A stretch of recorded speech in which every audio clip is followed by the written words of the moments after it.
Hello everyone, welcome to my channel digital Hindi service.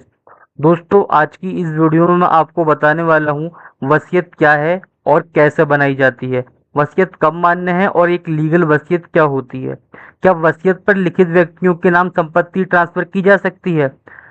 सबसे पहले तो आपको ये समझना होगा वसीयत क्या होती है और भारत के कानून में इसके बारे में क्या कहा गया है। जब आप ये समझ लेंगे तो आपको पता चल जाएगा कौन सी वसीयत लीगल है और कौन सी इलीगल है। वसीयत एक कानूनी दस्तावेज है जिसमें कोई व्यक्ति अपनी मौत के बाद अपनी संपत्ति जैसे कि जमीन, घर, बैंक अकाउंट, गहने आदि किसे और कैसे देना है, कितना देना है, ये स्पष्ट करता है और इसे विल भी कहा जाता है। मुख्य बातें। वसीयत केवल तब लागू होती है जब व्यक्ति की मृत्यु हो जाती है। वसीयत लिखने वाला व्यक्ति स्वेच्छा से और मानसिक रूप से स्वस्थ होना चाहिए। इसे लिखते समय किसी भी प्रकार का दबाव या धोखाधड़ी नहीं होना चाहिए। वसीयत लिखने वाला 18 साल या उससे ऊपर होना चाहिए। वसीयत कभी भी बदली जा सकती है जब तक व्यक्ति जीवित है। अदालत में इसे प्रमाणित करवाना ऑप्शन होता है, लेकिन विवाद होने में मददगार हो सकता है। हर धर्म में वसीयत के कानून अलग हैं और उसी धर्म के एक्ट के अनुसार वसीयत लिखी जाती है। ऐसा नहीं है कि आप वसीयत में कुछ भी लिख देंगे अपनी मर्जी से तो वो वसीयत मान्य होगी। एक लीगल वसीयत तब मान्य मानी जाएगी जब वो गवर्नमेंट के एक्ट के अनुसार लिखी जाएगी। तो हर हर धर्म की कानून के अनुसार अलग वसीयत लिखी जाती है और उसके कानून क्या है आपको बताते हैं। सबसे पहले आता है Hindu succession act 1956 with 2005 amendment. इसके अंडर आते हैं हिंदू, बौद्ध, जैन, सिख। वसीयत विल किसी भी हिंदू, बौद्ध, जैन, सिख व्यक्ति के लिए वैध होती है। अगर कोई भी हिंदू, बौद्ध, जैन या सिख व्यक्ति है तो उसकी वसीयत हिंदू सक्सेशन एक्ट 1956 के अंदर की जाती है और 2005 में उसमें कुछ अमेंडमेंट किए गए थे। हिंदू व्यक्ति अपनी संपत्ति अपने बेटा, बेटी, पत्नी, माता पिता आदि में बांट सकता है। मालिक अपनी अपनी स्वयं अर्जित संपत्ति यानी सेल्फ एक्वायर्ड प्रॉपर्टी किसी को भी दे सकता है, चाहे वो परिवार परिवार का हो या परिवार से बाहर व्यक्ति हो। चाहे वो आपस में बेटा बेटी भाई बहन में बांट दे या फिर किसी भी गैर आदमी को पूरी संपत्ति दे सकता है, उसको पूरा अधिकार होता है इस एक्ट के अकॉर्डिंग। लेकिन पैतृक संपत्ति को मनमानी से नहीं दिया जा सकता, उसके सब जन्म से अधिकार होते हैं। जो संपत्ति आपकी दादा दादी चली आ रही है खानदानी संपत्ति, उसे अपनी मर्जी से इस एक्ट के अनुसार नहीं ले सकता। दूसरा आता है मुस्लिम पर्सनल लॉ शरीयत एक्ट 1937। मुसलमान अपनी संपत्ति का 1/3 हिस्सा वसीयत द्वारा किसी को भी दे सकता है। बाकी 2/3 हिस्सा इस्लामी उत्तराधिकारी के अनुसार बांटनी होती है। वसीयत में किसी वंशज या वारिस का हक ना छीना जा सके। अगर वसीयतकर्ता 1/3 से ज्यादा हिस्से की वसीयत करता है तो ये तभी वैध होगी जब कानूनी वारिस को कोई सहमत नहीं होगी। अब हिंदू सक्सेशन एक्ट जो है उसमें यह कोई भी हिंदू, बौद्ध, जैन व्यक्ति अपनी मर्जी से किसी को भी अपनी संपत्ति बांट सकता है, चाहे वो गैर भी उसके नाम भी पूरी कर सकता है। पर मुस्लिम पर्सनल लॉ बोर्ड में क्या है कि वो अपनी संपत्ति का 1/3 हिस्सा यानी 1/3 हिस्सा तो किसी गैर व्यक्ति को दे सकता है।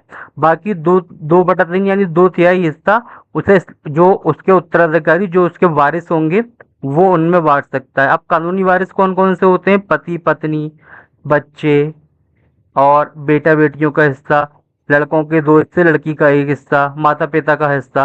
तो जो मुस्लिम पर्सनल लॉ का जो एक्ट है उसके अकॉर्डिंग अगर कोई मुस्लिम व्यक्ति अपनी वसीयत लिखता है तो वो किसी गैर आदमी के 1/3 हिस्सा लिख सकता है। बाकी जो 2/3 हिस्सा है वो कानूनी वारिस को लिख सकता है, जैसे जैसे उसका बेटा बेटी, अगर बेटा बेटी नहीं है तो भाई और पत्नी इन दशाओं में लिख सकता है। तीसरा होता है इंडियन सक्सेशन एक्ट 1925। इसके अंडर वसीयत लिखी जाती है क्रिश्चियन और पारसी की। ईसाई और पारसी धर्म के लोगों की वसीयत इस एक्ट के आधार पर की जाती है। मालिक अपनी पूरी संपत्ति किसी को भी दे सकता है, परिवार या परिवार से बाहर। अगर वसीयत नहीं है तो कानून के अनुसार संपत्ति पत्नी बेटा बेटी को आधी में बटेगी। आसान भाषा में हिंदू विल यानी वसीयत के जरिए सेल्फ एक्वायर्ड प्रॉपर्टी किसी को भी दी जा सकती है। मुस्लिम सिर्फ 1/3 हिस्सा गैर को दिया जा सकता है, वो भी शर्तों के साथ। बाकी हिस्सा जो है उसे कानूनी वारिस को देना होगा। क्रिश्चियन और पारसी वसीयत के जरिए पूरी संपत्ति किसी गैर को भी दे सकते हैं। तो अब आपको समझ में आ गया होगा कि कौन से धर्म के एक्ट के अंदर किस तरह से वसीयत लिखी जाती है। ऐसा नहीं है कि अगर आप कैसे भी वसीयत लिख देंगे, आपको देखना पड़ेगा कि आप मुस्लिम पर्सनल लॉ एक्ट के अंडर आते हैं, या फिर हिंदू सक्सेशन एक्ट के अंदर आते हैं, या फिर इंडियन सक्सेशन एक्ट 1925 के अंदर आते हैं। ये कानून जो है पूरे देश में लागू है, पर उत्तराखंड में कुछ चेंजेस हुए हैं। वहां पर यूसीसी लागू हुआ है, यूनिफॉर्म सिविल कोड, तो वहां पर कुछ इसमें कानून में बदलाव किए गए हैं। वहां पर सबके लिए एक कानून बना दिया गया है, यानी वहां पर हिंदू का और मुस्लिम का, सिख ईसाई का अलग अलग कानून नहीं है, एक कानून है। तो उत्तराखंड में ये अलग हो सकता है, पर बाकी जो स्टेट हैं उसमें ये सेम ही रहेगा सहेगा, और गोवा में भी कुछ इसमें बदलाव हो सकते हैं। गोवा और उत्तराखंड को छोड़ के ये कानून सारे देश में अभी लागू है। तो अगर वसीयत लिखी जाएगी, अगर हिंदू की वसीयत लिखी जा रही है, तो वो Hindu succession act 1956 with 2005 amendment के साथ के अंडर लिखी जाएगी। अगर मुस्लिम की लिखी जाएगी तो वो मुस्लिम पर्सनल लॉ शरियत एक्ट 1937 के हिसाब से लिखी जाएगी। अगर ईसाई और पारसी की लिखी जा रही है तो इंडियन सक्सेशन एक्ट 1925 के अकॉर्डिंग लिखी जाएगी। जब आप इस एक्ट के अकॉर्डिंग वसीयत बनवाएंगे तो वो वसीयत ज्यादा कानूनी होगी और ज्यादा मान्य होगी।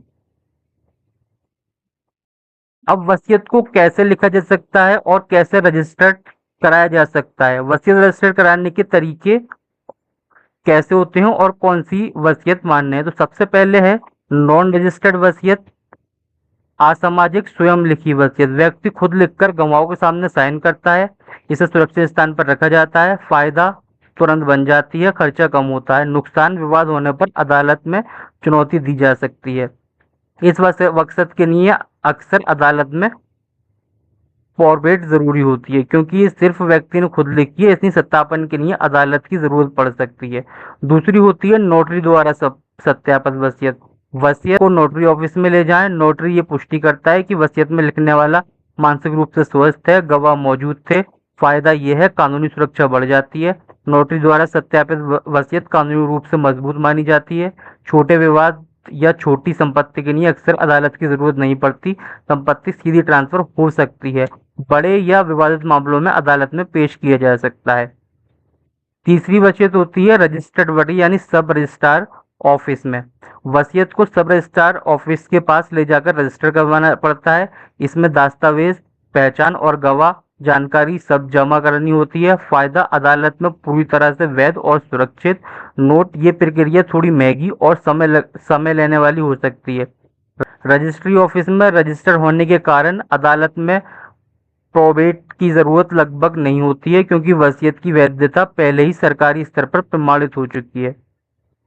विवाद होने पर आसानी से लागू की जा सकती है। अब ये जो थर्ड वाली वसीयत रजिस्टर्ड वसीयत सब रजिस्ट्रार वसीयत, ये उस केस में करी जाती है, मान लीजिए जमीन है, आपका मकान है, संपत्ति है, आपके जैसे गहने, कैश, नकद, आपका कीमती सामान, उसके लिए वसीयत नहीं होती। जो थर्ड वाली है सब रजिस्ट्रार वसीयत, ये होती है जमीन जायदाद से संबंधित वसीयत। अब मान लीजिए आपने एक वसीयत लिखी, मान लीजिए मेरी 10 बीघा जमीन है, पर आपने उसमें वसीयत लिखी।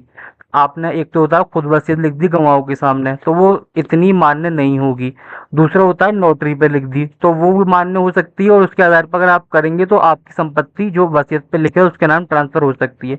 तीसरा है रजिस्टर्ड वसीयत। ये रजिस्टर्ड वसीयत सबसे ज्यादा मजबूत होती है। अगर इस रजिस्टर्ड वसीयत को कराया जाए किसी, जैसे मेरी 10 बीघा जमीन थी, तो मैं सब रजिस्ट्रार के ऑफिस में जाऊंगा और स्टाम्प ड्यूटी पे करूंगा और रसीद काटूंगा, इसमें थोड़ा टाइम लगेगा।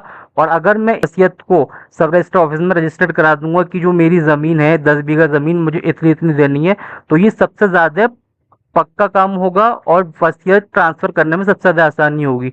जिन जिन व्यक्तियों का नाम वसीयत में लिखा गया है तो उनकी वसीयत आसानी से ट्रांसफर हो जाएगी। तो अगर जमीन जायदाद से संबंधित आपकी संपत्ति है और आप उसे मजबूत वसीयत बनवाना चाहते हैं, तो सब रजिस्ट्रार के ऑफिस में जाकर रजिस्टर्ड वसीयत कराएं, वो ज्यादा वैलिड है। अदरवाइज नोटरी की वसीयत भी वैलिड हो सकती है, और अगर वो सादा लिखी गई है तो वो भी वैलिड हो सकती है, पर उसके लिए अदालत का रुख भी करना पड़ सकता है। पर संपत्ति ट्रांसफर में, यानी जिस व्यक्ति का नाम संपत्ति में लिखा गया है कि इसके नाम इतनी व्यक्ति होगी, तो उसकी ट्रांसफर करने में सबसे जो मजबूत वसीयत है वो रजिस्टर्ड वसीयत होगी। जो हमारी चल संपत्ति है, चल संपत्ति यानी बैंक अकाउंट, शेयर, गहने आदि के लिए नोटरी वसीयत, लिखित वसीयत पर्याप्त होती है। चल संपत्ति में अक्सर अदालत की जरूरत नहीं पड़ती है।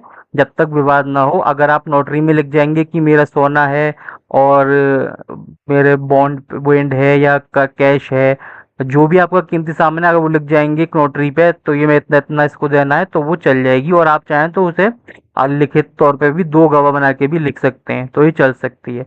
सब रजिस्ट्रार में केवल संपत्ति वसीयत होगी। चल संपत्ति से संबंधित वसीयत नोटरी या लिखित वसीयत मान्य होगी।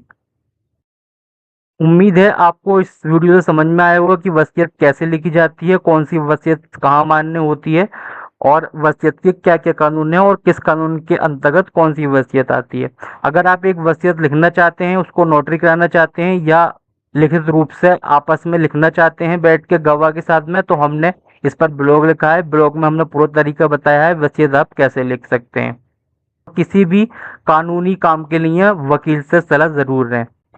अगर आपको वीडियो पसंद आई हो तो हमारी वीडियो को लाइक शेयर जरूर करें। Thank you for watching.